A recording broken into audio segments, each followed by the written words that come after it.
네, 21대 국회 임기가 오늘 시작해서 앞으로 4년 동안 입법 활동을 하게 됩니다. 여야 원내대표가 청와대 회동에 이어서 어제 만찬 회동 그리고 오늘은 부처님 오신 날 법요식에 나란히 참석하면서 대화를 계속하고 있는데요. 하지만 상임위원장 배분을 놓고 대립하면서 법정 시한 안에 개헌할 수 있을지 불투명한 상황입니다. 유영화 한국외대 초빙 교수 그리고 이기재 좋은도시연구소 대표와 함께 21대 국회 전망해 보겠습니다. 자, 어서 오십시오. 네, 안녕하십니까? 안녕하세요. 네. 자, 오늘 이제 새롭게 21대 국회가 이제 문을 열었는데요.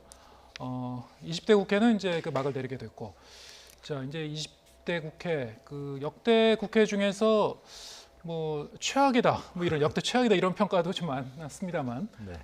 어쨌든 20대 국회 공과 두 분은 어떻게 평가하시는지 간단히 좀 짚고 넘어갈까요? 예. 일단 전반기하고 후반기는 나눌 수 있죠. 20대 국회는 전반기는 이제 탄핵이 있지 않았습니까? 예. 그래서 박근혜 전 대통령을 그러니까 국민의 요구에 의해서 촛불혁명의 요구에 의해서 국회에서 탄핵했던 과정, 그것이 특징적인 것이고요.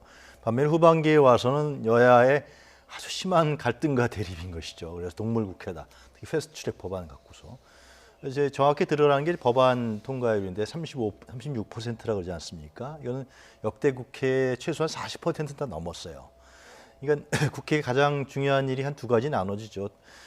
첫 번째로는 이제 국민의 어떤 국가의 대립과 갈등 부분들을 국회에서 이것을 녹아서 하나에 만들어내는 건데 그게 결국은 법률입니다. 그게 결국은 법률에는 여러 계층이라든가 집단의 이해가 갈등을 조정하면서 그것이 제도화되는 거 아니에요. 근데 그게 36%밖에 안 됐다는 것은 국회의 기능을 안 했다는 거죠. 굉장히 저조했다는 것이고 국회의원들이 일을 안 했다는 거죠. 그리고 세빈 다 가져갔단 말이죠. 그러니까 국회에 대한 불신, 국회의원에 대한 불신 이런 부분들이 팽배해지면서 국민에게 국회에 대한 불신은 결국 어떻게 됐습니까? 국가에 대한 불신이 이루어지는 거고 정치에 대한 불신이 이루어진다. 그래서 21대 국회는 이러한 국민의 불신을 어떻게 국회의원들이 정말 신뢰로 바꾸느냐 이게 중요한 과제가 될 것 같습니다. 네. 뭐 일 안 하는 국회, 국민의 이제 불신을 초래했다. 이렇게 이제 요약해 주셨는데 어떻게 보십니까? 그러니까 뭐 어쨌든 20대 국회는 참 국회의원들도 굉장히 힘들었을 거예요. 네. 아까 말씀하셨듯이 탄핵, 헌정사상 초유의 탄핵이 있었고 그다음에 지난해에는 공수처법, 선거법, 패스트트랙으로 엄청난 분쟁을 있었지 않습니까? 예. 그래서 뭐 결국 식물국회, 동물국회로 왔다 갔다 하면서 아무것도 못한 국회가 돼버렸고 국회의원들 스스로도 뭐 장애투쟁만 하다가 뭐 거의 이제 서초동으로 광화문으로 몰려다가 끝난 상황이 돼버려갖고 본인들 스스로도 굉장히 자괴감이 큰 국회였지 않나 이렇게 싶습니다. 네. 자, 이 20대 국회를 좀 반면 교사 삼아서 21대에서는 좀 달라져야 될 것 같은데, 네. 지금 뭐 여대야소 양당 체제 속에서 이제 개헌합니다만, 뭐 협치가 좀 이루어질 수 있을까요? 어떻게 전망하시는지요? 문희상 국회의장실에서 지난 5월 23일부터 4일까지 예. 여론조사를 한 게 있어요. 갤럽에 의뢰해서. 거기서 보면은 국민들이 원하는 게 뭐냐 국회에게. 그것이 이제 갈등과 분열 해소를 위한 국민 통합이 36.5%. 예. 그리고 협치와 민생이 34.1%입니다. 그러니까 70%가 결국은 좀 협력해서 합의해서 통합을 좀 이루라는 게 요구입니다. 이게 결국은 국민의 요구인 것이죠. 국회에서 그걸 해내야 그래야지만 사실상 경제도 발전하는 것이고 생산력이 통합되는 거고 나가는 거 이걸 못 해냈다는 것이죠. 그래서 이제 협력과 협치를 해내야 되는데 저는 이번에는 환경이 좀 좋다라고 봅니다. 지금까지는 왜냐하면 문재인 정부도 이 코로나19 위기를 극복하기 위해서는 각종 법률이 사실상 필요합니다. 이제는 경제 위기를 극복하기 위해서는 뭐 규제 완화 문제, 또 사회적 안전망에 대한 문제, 그리고 포스트 코로나를 시대를 대비한 여러 가지 뭐 디지털 관련법이라든가 이런 법률안들이 있어야만 통과돼야만 또 사실상 문재인 정부도 중요한 업적을 남길 수 있단 말이죠. 그래서 이제 대통령이 그 원내대표 했을 때 업어주겠다라는 얘기를 했잖아요. 네. 그리고 정무장관 합시다 하니까 바로 지시했어요. 검토해봐라고. 예. 가교 역할을 할 수가 있으니까. 그리고 마찬가지로 저는 야당도 심판을 받았단 말이죠. 특히 그 극렬 투쟁을 했던 황교안, 나경원 원내대표가 국민의 심판을 받았어요. 그걸 다 봤단 말이죠. 그렇기 때문에 야당도 나름대로 대선에서 어느 정도 결과를 얻기 위해서는 향후에 이러한 대안 없는 이러한 극렬 투쟁이라든가 반대 투쟁 효과가 없다는 걸 알고 있기 때문에 그런 부분들이 잘만 긍정적으로 적극적으로 결합을 한다 그러면은 저는 상당히 21대 국회 전반기에 있어서는 나름대로의 좀 국민적 신뢰를 얻을 수 있는 초석을 다질 수 있는 환경이 돼 있는데 네. 근데 워낙 해오시던 관행들이 있었고 근데 봐야 어쨌든 뭐 알겠습니다. 다 협치는 누구나 다 처음에 다 얘기하고 예. 그리고 또 그 협치를 위한 여러 가지 제도나 이런 거 만들려고 하죠. 근데 잘 안 되죠. 근데 협치는 기본적으로 상대를 인정하는 것에서 출발해야 될 것 같습니다. 결국은 지금 현재 그 정부 여당이 슈퍼 여당이지 않습니까? 180석이나 했었던 여당이기 때문에 소수 당에 대해서 배려를 하지 않으면 사실 협치가 이루어질 수 없고요. 그다음에 이제 협치라는 게 실제 보면은 제도를 어떻게 만들고 또 사람이 중요하지만 더 중요한 건 관점이거든요. 그 결국은 이제 어디에다 눈높이를 둘 거냐. 그러니까 상대 당에 예를 들어서 103석의 미래통합당을 보고 민주당이 정치를 하면 협치가 잘 안 된다고 봅니다. 문제는 미래통합당 103석을 지지했던 국민들, 그야말로 41%의 국민들의 지지로 된 거 아닙니까?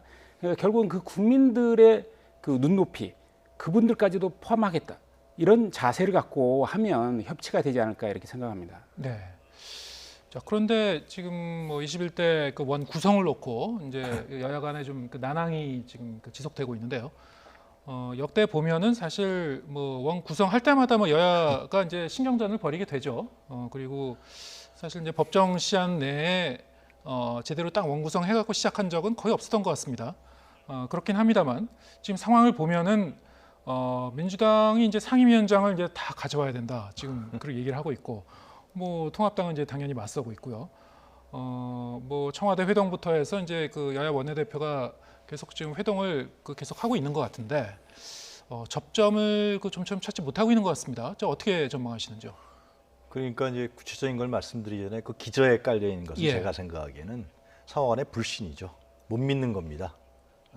그러니까 이 분명히 지금 여당에서는 야당이 분명히 잡을 거다, 잡을 것이고 뭐 각종 법률안도 통과시키지 않을 것이고 또 방해할 것이고 뭐 방해 안 한다 그러지만 분명히 할 것이다라고 네. 생각을 하는 것이고 마찬가지로 야당은 뭐 거대 슈퍼 야당이니까 독주로 나가지 않겠느냐 이런 생각이 깊숙이 전 자리 잡게 있는 것 같아요. 그 이유는 뭐냐면 여태까지 국회가 운영이 이 민주주의 사회의 가장 중요한 합의제 그리고 협력 이런 부분에 대한 관행이 우리는 참 약합니다. 우리나라 국회는 오죽하면 동물국회, 이젠 또 식물국회 이런 정쟁 속에서 어떤 힘센 사람이 이긴다든가 아니면 발목 잡거나 뭐 트집 따든가 이런 식의가 국회 관행이었던 거예요. 그러니까 지금 양당 원내대표가 협상을 하더라도 항상 그 생각이 있는 것이죠. 여태까지 그래왔거든요.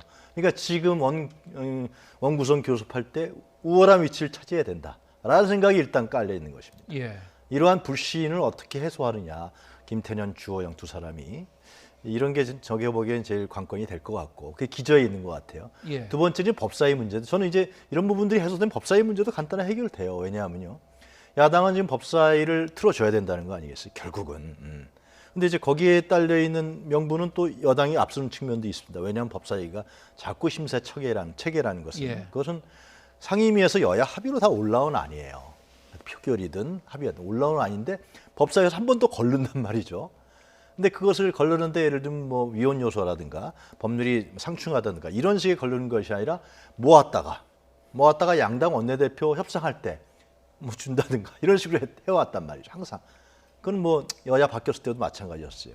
그러니까 이거는 결국은 여당 입장에 봤을 땐 이번에 상당히 통과될 법안이라든가 국회가 협력해야 할 것이 많은데 분명히 그렇게 하게 되면은 전혀 또 문재인 정부의 업적이 나올 수 없다라는 스트레스를 갖고 있는 것이죠. 실제로. 네.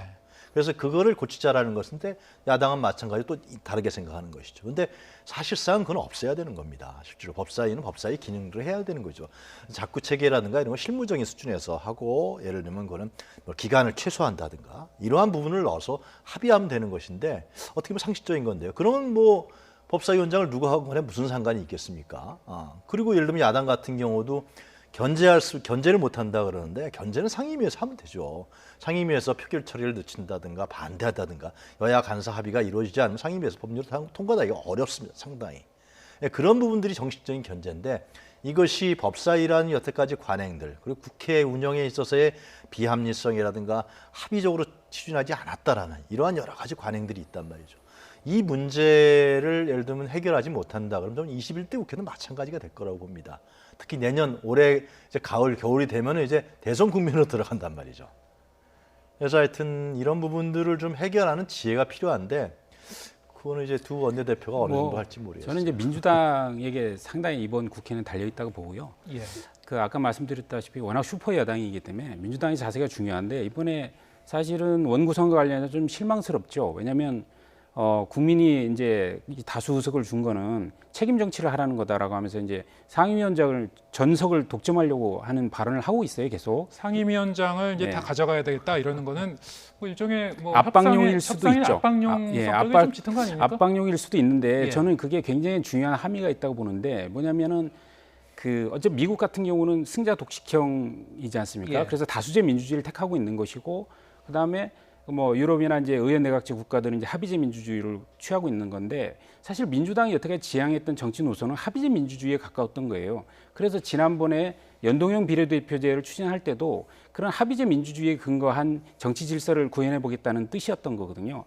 그럼에도 불구하고 이번에 또다시 얘기하는 거는 뭐 상임위원장을 다 가져갈 수도 있다. 이게 책임 정치다. 이렇게 얘기하는 거는 그러니까 정치적으로는 압박용일 수 있지만 과연 이 정치의 노선이 뭐냐, 네. 어떤 정치 제도를 끌고 가려고 하는 측면에서 볼 때는 약간 좀 실망스럽다. 그래서 이런 건 압박용으로 할 게 아니라 이런 거 사실 국민들이 오히려 이런 거에 대해서 식물을 느끼지 않습니까? 이런 식으로 해서 서로가 압박할 문제가 아니고 합의점을 잘 만들어서 존중하고 타협할 문제다 이렇게 봅니다. 지금 뭐 이 상임위원장 그 중에서도 지금 말씀하신 것처럼 이제 법사위원장을 누가 가져갈 건가가 이제 좀 핵심적인 문제 중에 하나고 그게 이제 이 체계 작구 심사 기능을 어떻게 가져갈 건가 이게 지금 맞물려 있습니다. 사실은 맞물려 있는데 좀 민주당은 이제 뭐 이른바 이제 일하는 국회로 만들기 위해서 이 체계 작구 심사권을 이제 폐지를 이제 요구하고 있고 통합당은 뭐 그게 이제 이 소위 거대 여당 독주를 막기 위한 유일한 견제 수단인데 그러면 안 된다 이렇게 좀 맞서고 있는 거고요. 이 부분이 사실 이제 그 평행선을 달리게 되면은 또 다른 것도 맞물려 갖고 좀 계속 실마리를 잡기가 좀 어려워질 것 같기도 해요. 그 어떻게 보시는지요? 좀 시간을 끌겠죠. 시간 끌기가 좀 되겠죠. 시간이 좀 쉽게 합의는 안 될 것 같아요. 예. 왜냐하면 아까 말씀드린 것 같이 국회 운영 자체가 우리나라의 국회 운영 자체가 신뢰라든가 합의에서 이루어진 것이 아니었기 때문에 예. 서로 간의 불신이 팽배한 것이죠. 근데 이걸 어떻게 이제 하느냐라는 게 문제인데 그러나 이제 여론은 제가 보기엔 압박은 상당할 것 같아요. 예를 들면 5일 날 국회의장을 선출하게 됐는데 안 한다. 8일 날 하기로 돼 있는데 또 안 한다. 늦춘다 그러면 20대 국회가 최악의 국회였는데 결국은 21대 국회 니들도 마찬가지 아니겠느냐. 그럼 니네 21대 국회는 뭘 할 거냐. 코로나19 위기 극복을 위해서 지금 해직당하는 사람도 있고 살기 어려워 죽겠는데 당신네들은 세비 꼬박꼬박 받아먹으면서 뭐 하느냐. 또 노는 거냐. 또 일하지 않는 국회냐. 이런 압박은 제가 보기에는 어느 국회보다도 더 강하게 들어갈 것입니다. 네. 거기서 어느 정당이 어느 원내대표가 더 정당성을 확보하느냐는 문제인데 결국 제가 보기엔 법사위 문제에 있어서는 저는 통합당이 그는 상식적인 선에서 일단 합의를 해줘야 된다고 보여져요. 이 관행을 고쳐야죠. 고쳐야 되고 그 다음에 다른 상임이라든가 견제할 수 있는 수단이 왜 없겠습니까? 뭐 예결위는 뭐 정부 예산을 심사하는 것이니까 뭐 야당에서 가져간다라든가 아니 법사위를 그렇게 해놓고서 뭐 그거는 민주당에서 가져가도 뭐 통합당에서 크게 문제 안 삼을 거 아니에요. 그러나 또 법사위는 만약에 통합당에서 가져가더라도 검찰과 경찰이라든가 이쪽 부분을 관장하는 또 상임이란 네. 말이죠. 그것도 예. 굉장히 큰 상임이기 때문에 그런 부분에 대해서 합의를 빨리 이루고 예를 들면 좀 실리를 더 찾는 것이 좋지 않을까 생각하는데 모르겠습니다. 네, 뭐 여야가 좀 정치력을 좀 발휘했으면 좋겠습니다. 뭐 어떻게 절충점을 찾을 수 있을지는 좀 지켜봐야 될 것 같습니다만. 자 그런가 하면 오늘 이제 20대 국회가 시작되면서 당선인들이 이제 모두 그 의원의 신분으로 됐죠. 그 중에는 지금 그 논란의 한가운데 있는 그 인물입니다. 윤미향 전 정의기억연대 이사장도 마찬가지로 이 윤미향 의원이 됐습니다. 오늘부터. 자 어제 이제 기자회견을 통해서 여러 의혹에 대해서 직접 소명을 했는데 먼저 해명까지 그동안 이제 오래 걸린 이유에 대해서 이제 답변을 한 내용이 있습니다. 함께 들어보시겠습니다. 30년을 뒤돌아보는 것이 세월이 굉장히 길었습니다. 힘들었습니다. 하나하나 지난 세월 장부와 통장과 제 기록을 뒤져보고 기억을 찾아내고 하는 그 자체가 굉장히 지난한 시간이었고요. 할머니의 목소리를 통해서 제 역사를, 제 과거를 돌아본다라는 것, 그 너무나 저에게 사실은 깊은 반성의 시간이기도 했고 또 시간이 많이 걸렸습니다. 그래서 긴 시간 여러분 앞에 나타날 수가 없었고요. 다른 한편 제가 조금 미숙한 점들이 있었습니다. 네, 그동안 이제 11일 동안 이제 침묵을 하다가 이제 기자회견을 연 건데요. 어제 전체적으로 회견 분위기는 어떻게 보셨습니까? 그 아무래도 그 뒤늦게 나온 이유에 대해서 사실 국민들이 궁금해했죠. 그래서 대부분 다 어차피 불체포 특권이 이제 발효되는 이제 의원 신분이 되기 전에 어쨌든 해야 됐고 또 금요일을 택해서 가능한 뉴스가 안 나오게끔 하려고 했던 거 아니냐 이런 의도가 있었다고 다들 읽고 있는데 저도 뭐 당연히 그렇게 봅니다만 또 한편으로는 민주당 내부를 설득하는 거에 주력하지 않았나 이런 생각이 들더라고요. 실제로 언론에서 나오는 거 보면 남인순 최고위원을 중심으로 해서 움직여주면서 이해찬 당대표를 설득했다. 그래서 계좌까지 좀 공개했다. 이런 얘기도 나오고 있거든요. 그래서 결국은 이제 그 본인이 이제 소명을 하면서 그 이해찬 당대표가를 중심으로 해서 신상 털기보다 여기서 굴복하면 안 된다. 이런 식으로 하면서 이제 민주당 지도부가 돌아서니까 이제 자신 있게 나왔다 이렇게 볼 수 있을 것 같고요. 근데 어쨌든 어제 그 발표한 거로 봐서는 그러니까 기존의 그 입장에서 크게 진전된 게 없는 충분한 해명이 되지 못했다는 점에 대해서 국민들이 아쉬워하고 있고 또 어떤 자료 증거나 이런 것들이 전혀 없었지 않습니까? 그래서 해명이 충분하지 않았다 이런 게 전반적 의견 같습니다. 네, 뭐 대부분 의혹에 대해서는 좀 아니라고 부인한 것 같고요. 그리고 뭐 여러 가지 지금 의혹들이 이제 제기됐습니다만 이제 구체적으로 다 이렇게 설명하지 못한 부분들이 아직도 많이 남아 있는 것 같습니다. 어떻게 보셨습니까? 그렇습니다. 그러니까 그 열흘 동안 침묵을 지키다가 국회의원이 되기 하루 전에 한 것은 국민들 시선에 봤을 때는 결코 뭐 이쁜 건 아니죠.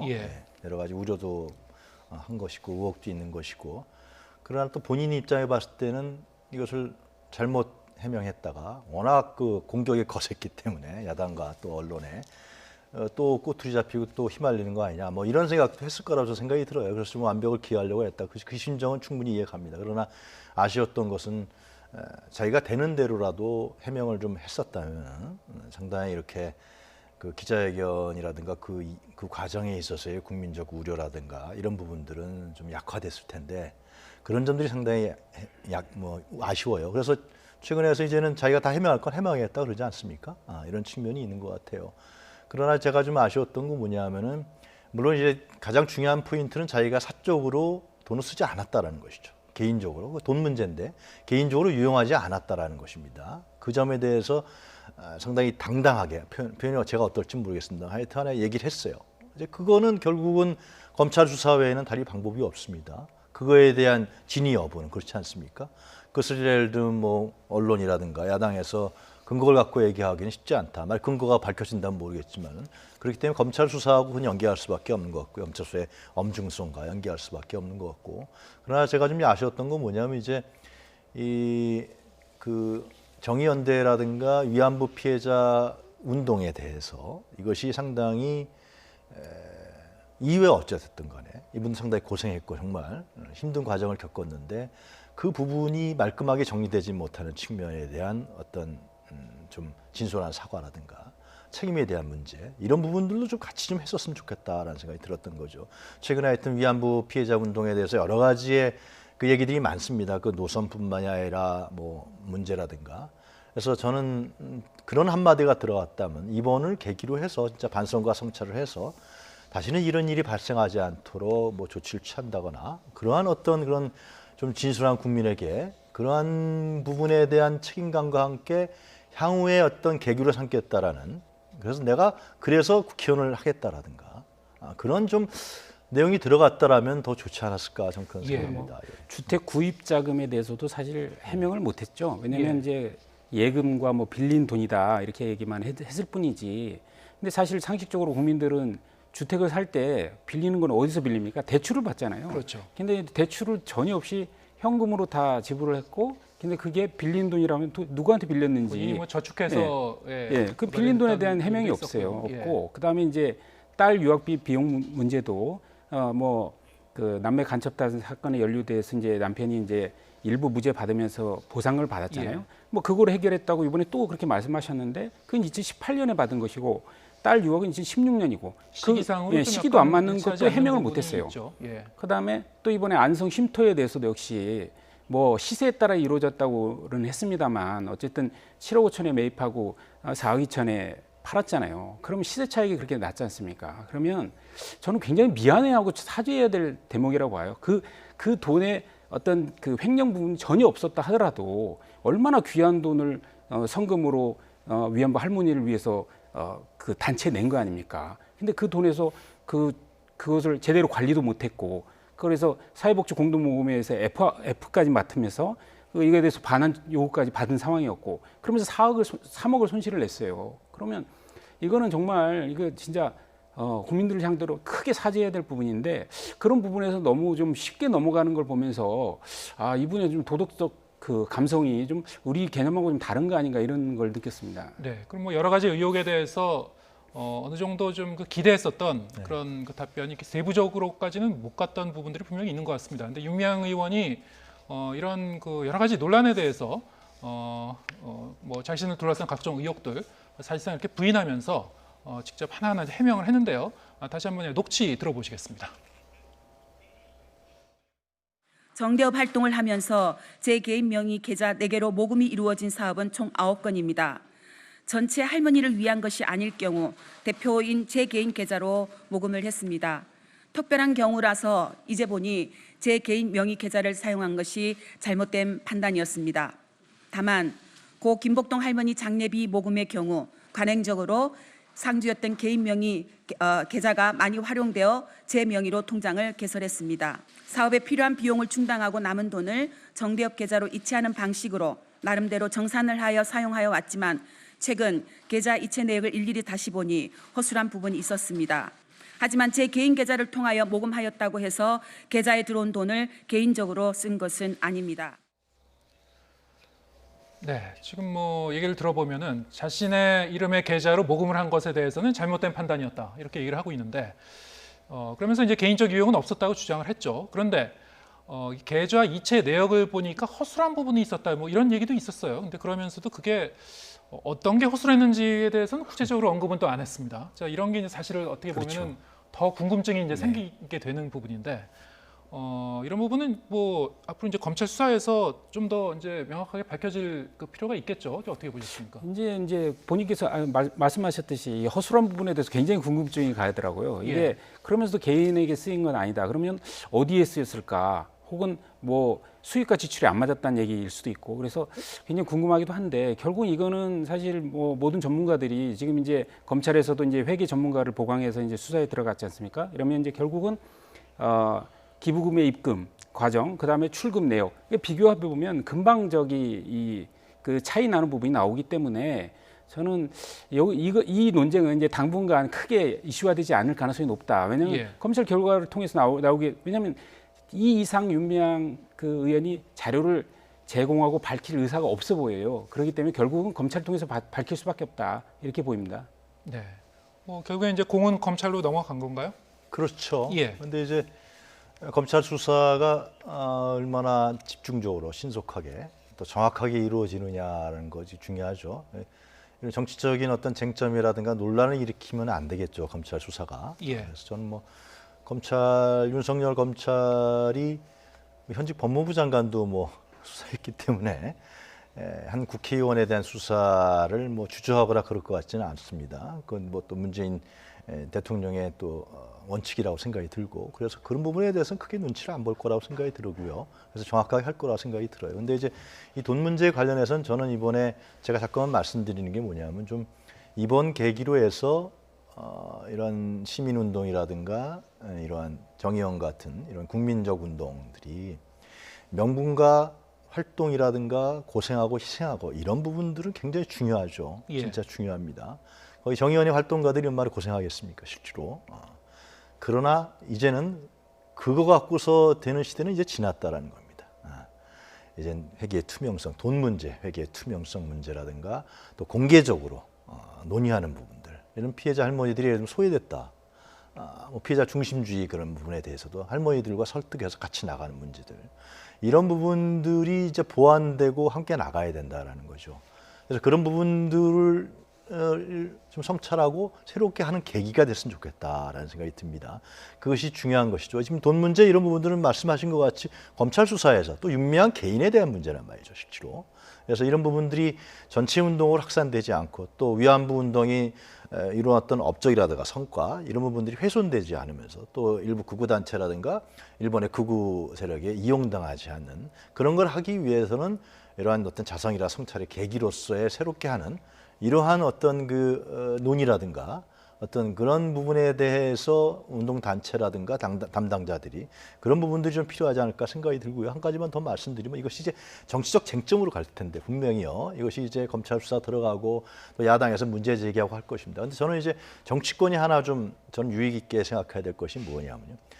이제 와서 위안부 문제 갖고 지금 갑론을 발하고 있습니다. 참 안타까운 부분이에요. 이분들이 했던 과정에 대해서는 우리가 인정하고 있지 않습니까? 척박한 과정에 사실상 했어요, 실제로. 그런데 우리나라 정치권은 과연 국회에서 이 문제에 대해서 제대로 논의해 본 적이 있느냐 저는 묻고 싶어요. 이 서로 간에 여야 간에 이 옥신각신하기 전에 이거 잠깐 말씀은 1998년도에 유엔 소위에서 맥두걸 보고서가 만들어지면서 이건 이 정의연이라든가 위안부 피해 할머니들의 성과입니다, 실제로. 그러면서 이 일본의 이러한 제국주의 만행에 의해서 그때 성노예란 용어를 씁니다. 그리고 이 위안소를 램프 센터라 해서 RAMP 센터라고 해서 강간소라고 규정을 합니다. 그 다음에 2007년도에 미 하원에서 결의안을 내고요. 이 만행에 대해서. 캐나다 의회, 유럽 의회에서도 다 결의안이 나와요. 근데 우리나라 국회에서는 과연 이거 한 번이라도 다뤄본 적이 있나요? 이런 관련법에 대해서 친일 청산 문제인데 이런 부분에 대해서 솔직히 역대 국회에서 제대로 결의안 근처도 안 갔다고 저는 알고 있습니다. 관련 법에 대한 논의도 제대로 된 적이 없어요. 김대중 노무현 정부 때 이제 여성부에서 국제회의에 단체에 참가하는 정도 수준, 그 정도 수준까지 안 갔어요. 정치권은 지금에 와서 왈가왈부 하는데 그리고 앞으로도 계속해서 쟁점을 할 겁니다. 이 문제 갖고서. 자기네들은 과연 뭘 했느냐. 사실 맡겨놓은 거란 말이에요. 민간단체에게. 민간단체가 여러 가지 좀 결과적으로 문제가 나타났지만은 그런 점에 대해서 좀 21대 국회가 제대로 반성을 하고 이 문제를 국회에서 만약에 국회에서 위안부 결의안을 냈다 그러면은 정말 박근혜 정권 때 일본 아베 정부가 그렇게 뭐 불가역성이라든가 10억 엔 갖고 이제 퉁치려고 하는 그런 짓거리 했겠습니까? 정작 우리나라 국회에서 전혀 얘기가 없었다는 거죠. 이런 점에서 좀 반성을 한 다음에 이 문제에 대해서 건강하고 생산적인 좀 논쟁과 대안들을 제시하는 그러한 계기로 삼았으면 좋겠다 그런 말씀을 드리고 싶습니다. 네, 뭐 여러 가지로 이제 포괄적으로 좀 예, 넓은 견지에서 좀 말씀해 주셨습니다. 지금 말씀하신 대로 근데 이번 그 여러 가지 뭐 의혹과 문제 제기된 부분에 대해서는 뭐 CCBB가 이제 가려져야 되겠습니다만 그게 뭐 윤미향 씨 개인의 문제인지 아니면은 뭐 여러 가지 또 거기서 파생된 문제가 있는지는 좀 더 들여다볼 필요가 있을 것 같고요. 근데 뭐 지금 말씀하신 대로 이제 이 통합당에서는 당장 이제 검찰 수사를 본 다음에 이제 국정조사도 요구할 이제 태세인데 21대 초반 정부에서도 뭐 이슈가 될 가능성이 상당히 있는 것 같습니다.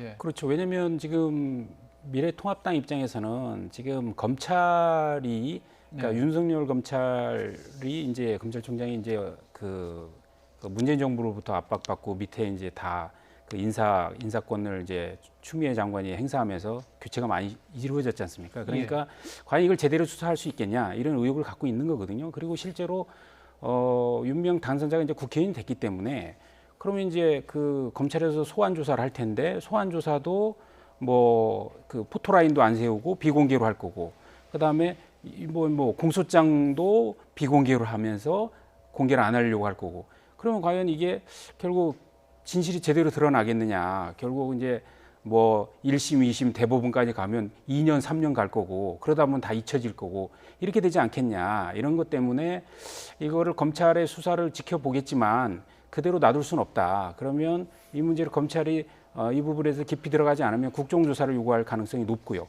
그런데 이제 국정조사도 이미 민주당이 다수 의석을 갖고 있기 때문에 그렇죠. 예. 현실적으로 어려운 거거든요. 그래서 이것도 하나의 정치 공세로 끝날 가능성이 높다. 현실적으로는 그렇게 보여집니다. 국정조사로 가기 어려울 거다. 네. 현실적으로 봤을 때. 그런데 저는 이제 검찰에서 지금 수사를 하고 있잖아요. 예. 그래서 이 돈 문제이기 때문에 과연 자금 흐름도 다 추적할 거 아닙니까? 예. 그 전문가들이 다 투입됐다 그러더라고요. 그런 부분에서 예를 들면 결정적인 하자가 나와서 그것이 보도된다면은 예. 사실상 이것은 민주당에서도 비호하기가 저는 어렵다고 보여져요. 이거는 말씀하신 대로 이 돈이라는 것은 간단한 돈이 아니잖아요, 이게요. 예. 개인 돈도 아니고. 그래서 그런 부분에 대해서는 검찰 수사가 굉장히 정확하게 이루어진 것이 중요하다 저는 생각이 듭니다. 예, 알겠습니다. 자, 오늘은 여기까지 듣겠습니다. 네, 유영화 한국외대 초빙 교수 그리고 이기재 좋은도시연구소 대표와 함께했습니다. 고맙습니다.